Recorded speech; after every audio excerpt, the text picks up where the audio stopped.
ঘূর্ণিঝড় রেমালের আশঙ্কায় দুদিন বন্ধ থাকার পর ফের চালু হলো নবদ্বীপ ঘাট থেকে লঞ্চসহ জলপথ পরিবহনের সমস্ত পরিষেবা। খুশি নিত্যযাত্রী থেকে পর্যটকরা। প্রশাসনের নির্দেশে তথা যাত্রী সাধারণের নিরাপত্তার স্বার্থে গত ২৬ ও ২৭শে মে সকাল থেকে নবদ্বীপ জলপথ পরিবহন সমবায় সমিতির পক্ষ থেকে সরবগঞ্জ ঘাট ও মায়াপুরে লঞ্চসহ সমস্ত পরিষেবা বন্ধ রাখা হয়।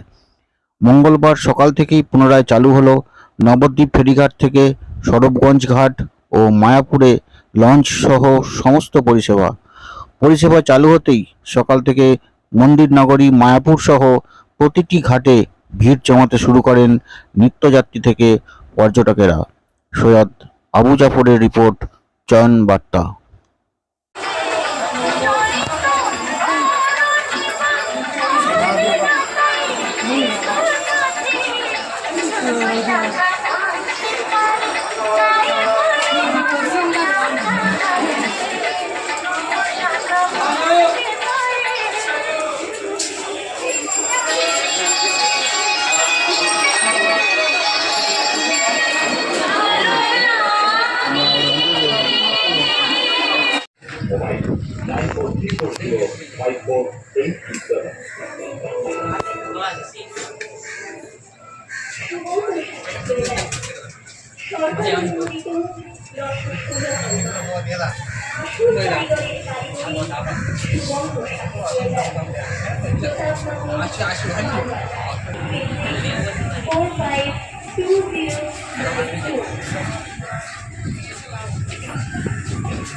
Company AC, fridge, LED TV, washing machine, kitchen chimney, Tata fridge, inverter, battery, laptop এবং মোবাইল, ফার্নিচারের থাকছে ফাইবার, স্টিল ও কাঠের সমস্ত আধুনিক আসবাবপত্র।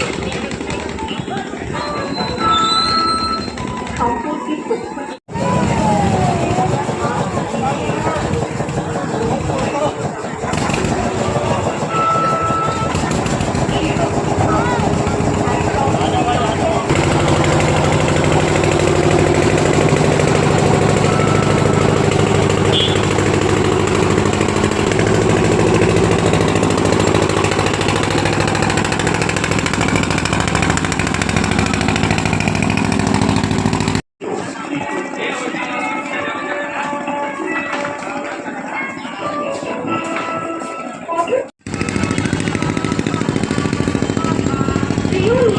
কত করে বললাম থেকে তবু